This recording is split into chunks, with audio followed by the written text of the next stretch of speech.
just break this down as simple as you possibly can. But what is frequency when we're talking about PEMF? Yeah, frequency in PMF is really misunderstood because people just think, oh, it's just one. We have 10 hertz, right? And we got 10 Gauss, 10 hertz. It's like, but the frequency in PMF signal has many layers. In signal processing, unless you're dealing with simple sine waves. If you have a simple sine wave, then the frequency is the frequency, right? But you rarely see that. Even the Chinese mats have pulsed, they pulse 60 hertz. So they have a couple layers of frequencies even in theirs, right? So you have basically the carrier frequency. And then the carrier frequency only applies to when you're taking a sine wave and turning it on and off. The pulse generated frequencies, like in the Spectra, the Celerate, Nextia, and ISIS, all the devices that use a pulse, which by the way is the best way to create a fast changing signal at a decent intensity, they're not going to have a carrier frequency. So like the Celerate's not going to have a carrier frequency because it's a pulse generator. It's an impulse function. So carrier frequency sometimes doesn't even apply. But I would say the two most important things usually are the repetition rate frequency, which is the frequency of the pulses. So the square wave pulses in the field. So 10 hertz would be 10 of those little pulses that you see on your oscilloscope per second. Okay. If it's 20 hertz, you just got, 20 of them instead of 10. So the repetition rate frequency is typically what's called the frequency. Like with systems that have sawtooth, like say QRS and IMRS, it's the frequencies related to the number of sawtooths per second, typically. The beamer signal, their little beamer signal, it's the number of beamer signals per second is their repetition. So what they're listing as frequency is repetition rate in signal processing, or it's the pulses per second, you could say, which is what I think Bob Dennis uses, PPS, pulses per second. But it's the same thing. So, but then the deeper layer of frequency is the spectral content of the signal. So that's basically on a spectrum analyzer. When you break the signal down into all the frequencies within it, it gives you the bandwidth or the spectral content of the signal. And this can be, it's usually all the ones we've tested have been from zero to at least 2000 hertz up to, 16,000 or so. But most PMF devices are like, it's called the bandwidth, right? The range of frequencies. So most are around 4,000 hertz. It's wide, 4 or 5. I think it's average. So that, but when you look at the spectrum analysis, some type of signals give you a better coverage of that range, where especially the impulse ones, like the ones that we use in the devices we recommend, they have a better coverage because they're just, when you have like a sharp rising signal, you get a broad spectrum of frequencies from what's called a Fourier transform. I mean, it's just the nature of an impulse. So we'll get more into that, but those are the two main layers I would say is the repetition rate or the pulses per second, and then the spectral content, which is kind of like if you have you have multivitamin, you have all kinds of different nutrients in your vitamin, right? So in a good PMF signal, you got it's like a multi-electroceutical. You could say you're getting a broad spectrum of different frequencies. And because the tissues and cells in the body have, it's kind of mind-bogglingly complex, having a broad spectrum just kind of gives you better chance of resonating with different, tissues and cells and organs, et cetera, right? Yeah, so good. That comes on to my next question, because something we get, I would say it's 90% of customers that have taken a bit of a deep dive into PMF therapy.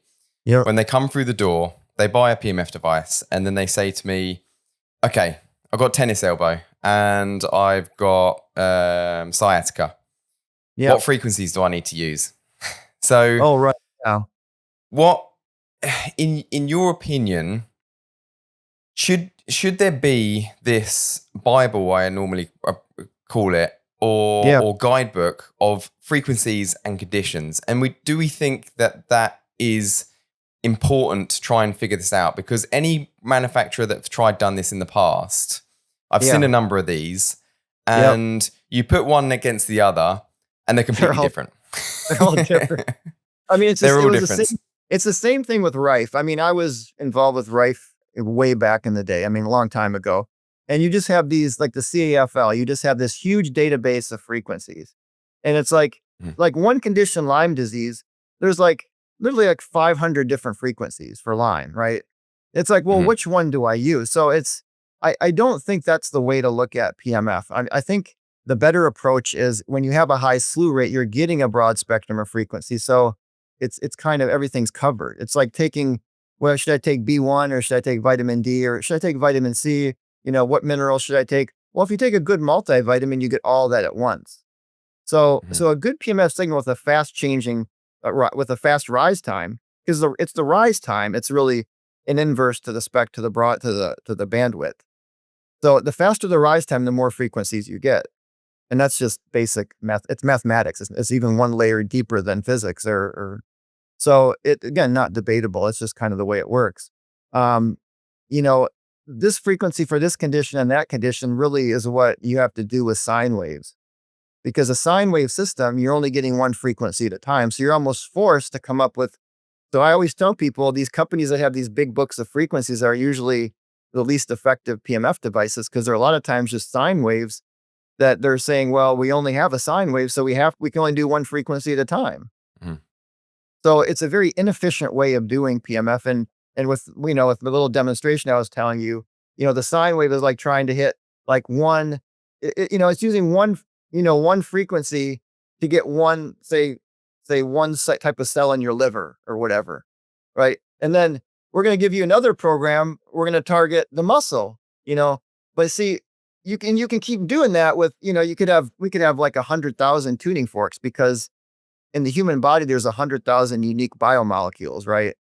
But it's even worse than that because all these biomolecules create complex structures that have different layers of resonant frequency. So, that's why it's difficult to use frequency to treat different conditions because as you saw, and even research studies they're not consistent. Even in the best studies, one study will show 50 hertz, another study shows 75, another study shows 10 hertz. But the problem with these studies is they're not looking systematically at all the other frequencies. They're just kind of picking a frequency. And yeah, that frequency worked for that condition, but probably another frequency would have worked too. It's probably more the signal itself that was healing. And the frequency was just kind of going along for the ride in the research study. Right. And so people say, 30 hertz kills, but it's like, yeah, but look at the study. They didn't look at other frequencies. So how do you know that was the best frequency? Now, some studies do look at different frequencies. We can talk about some of those, but I would say the key thing is the wave shape, and that frequency is probably, it's just easiest to use frequency of the pulses per second, like in a pulse generator device like Accelerate, to use that for brain entrainment. Like for example, because the repetition rate does impinge upon the central nervous system.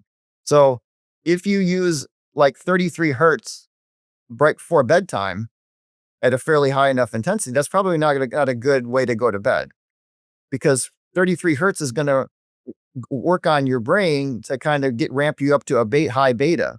And you're not going to go to sleep with that. But now 3 hertz before bed, that's different. Now, if you do 3 hertz under your pillow, that can help kind of lull you to sleep. So I kind of like the easy way to look at repetition rate is to use it for like brain entrainment and depending on the time of day. Now, Bob Dennis talks about repetition rate for dosimetry or dosage too, which makes sense, right? If you have 10 square waves a second, you have 10 slews a second. The slew rate, when the signal slews up to its top. So you're going to get 10 times the EMF or electromotive force or voltage. I say EMF, that is electromotive force, not the bad EMF. This is the good EMF. It's in voltage, right? That induced voltage or energy, you get 10 versus say 5 hertz, you're only getting 5. So you are getting double the energy transferred in 1 second with 10 hertz versus 5. But it turns out that kind of goes along with brain entrainment anyway, because in the morning, typically you want to get ramped up with more energy. So using a little higher repetition rate, like say, 33 hertz, or you could do a good 15 is a good beta. The spectra, and I think your system too doesn't yours kind of do like a variation of frequencies in the morning program? Yeah. Or does it just one? Yeah. So we're very much on the same, yeah. very much on the same wavelength here, pardon the pun. But it's just to summarize what you're saying there, because it's really important that it's not necessarily the frequency that's making the difference. When we're trying to use it for pain, for example, we might get a good result with 4 hertz, we might get a good result with 12 hertz, but what we're trying to achieve here is the brain entrainment. So the best way to look at frequency is to use higher frequency in the morning, lower frequency in the evening, which we talk about a lot. Let's say, for example, we're in the theta range right now. So it's right at the end of the day. We're either meditating or we're getting ready for bed, and we're using a PEMF device in the theta range, which is 5, 6, 7, and 8 hertz, if I'm not wrong.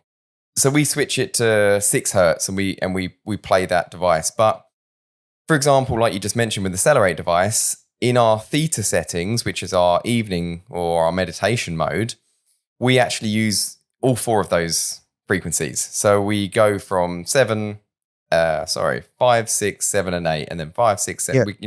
We change between them. So I know what my theory is, but what's your theory behind, rather than using and sticking to one frequency throughout the program, what's the benefit of using a number of different frequencies? Well, yeah, you can, and again, Bob Dennis has he calls them pulse patterns too. So it just helps to prevent habituation, acclimation a little bit. So, I mean, because neuroaccommodation, the body can become, acclimated to any signal. Although there is some research that kind of on the other side of that shows that a rhythmic constant frequency also can be beneficial. So, I mean, I don't think there's any settled science on that, but to me, it makes sense. Like I like the Schumann resonance. So like with the system I'm using now, the Spectra, which is kind of similar to the Accelerate. I kind of mix it up. I like to cycle through the Schumann, like, 7.8, 14.07, 20.25, 26.41, 32.45. Those are the first 5 harmonics of the Schumann. And in my mind, I'm like, the body's like very familiar, even though these are repetition rate. To me, it's like, well, the body knows what these frequencies are. Life has evolved with them since the beginning of time on planet Earth.